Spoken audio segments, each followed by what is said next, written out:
Stroke একটা রোগীকে কিভাবে মেডিকেলে নিয়ে পোস্টমর্টম করতে পারছে, আমরা এটা নিয়ে বয়ে আছি। ওনার যেহেতু ক্ষমতা বলে একটা স্ট্রোক করা ব্যক্তিকে বা স্বাভাবিক মৃত্যু করা ব্যক্তিকে পোস্টমর্টম করে ফেলতে পারছে।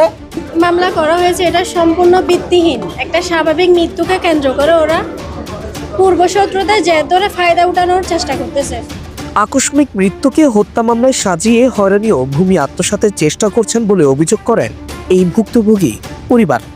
তারা জানান, জমি সংক্রান্ত বিষয় নিয়ে পারিবারিক কলহের জের ধরে স্বাভাবিক একটি মৃত্যুকে হত্যা মামলায় সাজিয়ে হয়রানি করছেন একটি কুচক্রী মহল।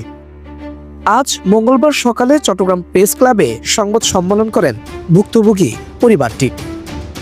এ সময় তারা আরও বলেন, অনাকাঙ্ক্ষিত ষড়যন্ত্রমূলক ঘটনায় বারবার হয়রানির শিকার হচ্ছেন তারা। একটা স্বাভাবিক মৃত্যুকে কেন্দ্র করে ওনারা একটা দুষ্কৃতরা জড়িত হয়ে আমাদের স্বামীদেরকে অন্যায়ভাবে ফাঁসানো হয়েছে। আমরা এটা সঠিক তথ্য উদ্ঘাটন করে সত্য উন্মোচন করতে চাচ্ছি।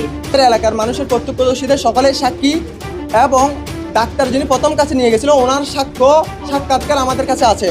এবং এইসব বিষয় যে স্পষ্ট যে এটা একটা স্বাভাবিক মৃত্যু, এটা একটা হত্যা মামলা নামে চালিয়ে দিয়ে একটা মিথ্যা বানোয়াট মামলা করে আমাদের হয়রানি করা হচ্ছে। এটার আমরা সুষ্ঠু তদন্ত চাই, বিচার চাই।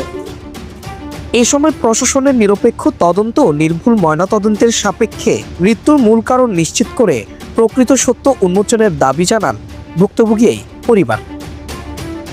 সাদাত হুসাইন, বাংলাদেশ টাইমস, চট্টগ্রাম।